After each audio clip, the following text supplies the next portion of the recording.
Korean office rom-com Love and Leashes, Netflix, launches just in time for Valentine's Day.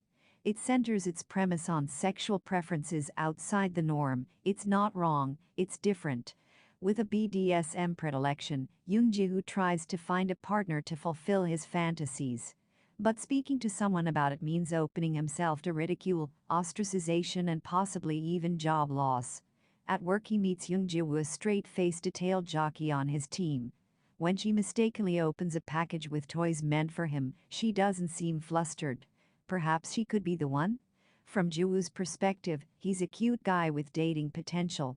Her colleague's advice is to brighten her look and then seduce him by crossing the line. "You see where this is going, right?" he asks. She accepts and then does copious research to understand her role as a good dominatrix, while still thinking in the back of her mind that it's a chance to get to know him. So, with two consenting, curious adults who seem to have the right personalities for the task, what could go wrong? As any BDSMer will tell you, it's tough to mix vertical fantasy dom sub-roles with a real equal partner relationship. How do Jihoo and Jiwoo begin? Once Jiwoo accepts the role of master, the game has begun. But rather than feeling her way or having Jihoo explain, she protects herself through fact-finding and drawing up a contract, so everything is crystal clear. Even if it's not the exact relationship she wants, it becomes the rules. For Jihoo, this comes as a surprise so early in the involvement. But it's also a reassurance that he's in good hands. He can rely on her and trust her with his darkest feelings. Why does Jiwoo research BDSM? Jiwoo does things right and to the best of her ability, and expects the same of others. Her annoyance with her boss is because he tends to let things slide, rather than taking the extra time to do things properly.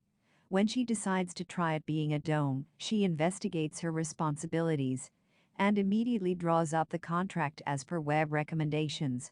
For Jiwoo, there's a layer of comfort and assurance in following the rules in any situation. Does Jihoo want a relationship or just a contract? When Jiwoo gets up the courage to assert that she likes him and wants to date, Jihoo sticks to his guns on the DS-only relationship, even going so far as to say he doesn't date. He uses his romantic history to prove his interests wouldn't be acceptable in an equal loving partnership.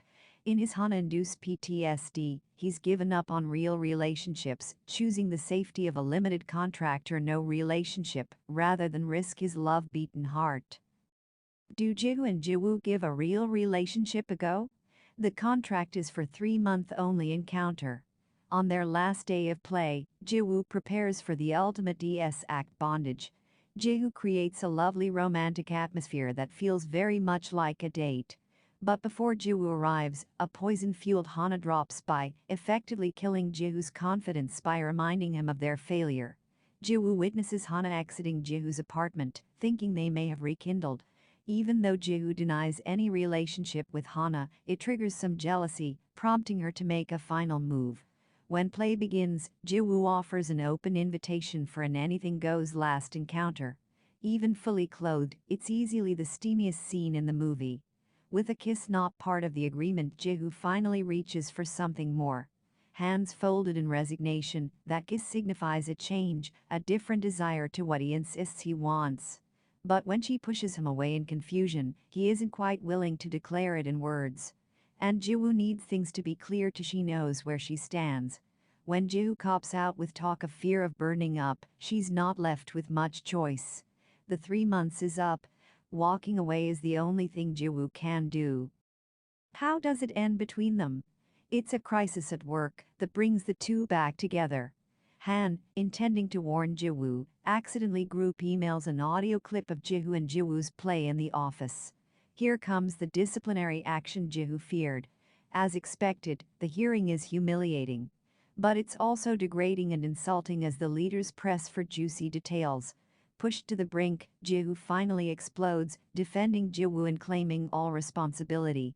In the process, he also confesses his heart and demands respect for their relationship.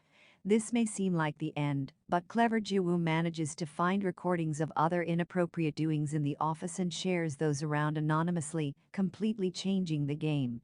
Again it's Han, his recorder pen, that captured more than just Jihoo and Jihoo that day. An affair between consenting adults isn't nearly as inappropriate as some of the other conversations recorded.